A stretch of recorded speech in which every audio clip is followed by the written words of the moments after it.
Boker Tov, good morning. We continue with our 3-minute daily dose of Torah. Today is Tu Bishvat.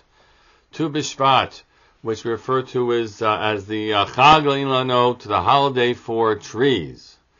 What makes it the holiday for trees, and why do we call it Tu Bishvat?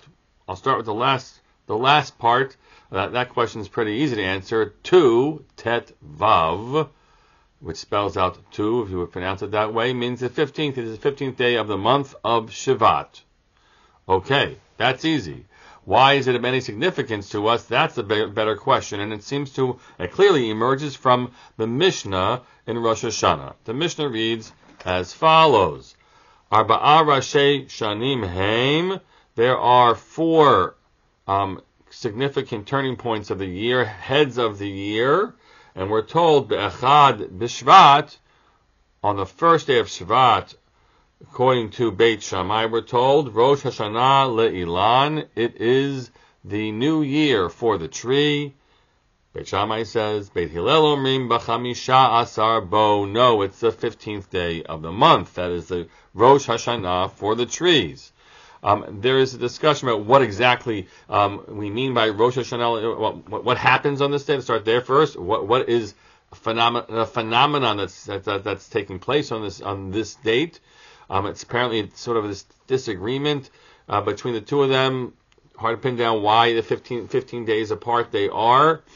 But it's somewhere in this season, this period, that the trees, in the midst of the rainy season, which is the winter in Israel, the trees begin to turn towards renewed life.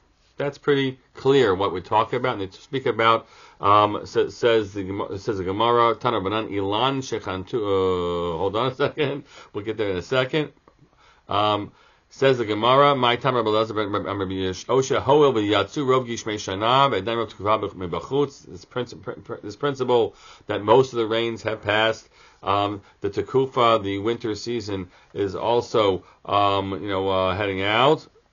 Right, it's right, even though it's still in front of us, and it's hard to pin it down because we're talking about a lunar date in the middle of a solar description of a season. And so the Gemara says, "My kamri, what does this even mean?" Since primarily most of the rains have already passed, and the understanding is, as Rashi says, "Shehuzman Revia v'Allah hasraf ba'ilanot." That's the most important point, right? It has to do with the early rains, and when the sap begins to appear, to come up in the trees. And now we consider the fact that the fruit are drawing forth from now. Okay, there's something going on here. We'll explain a little bit more, God willing, tomorrow. Wishing you all a happy Tu B'Shvat, and tomorrow on the Taz B'Shvat we'll figure out the rest.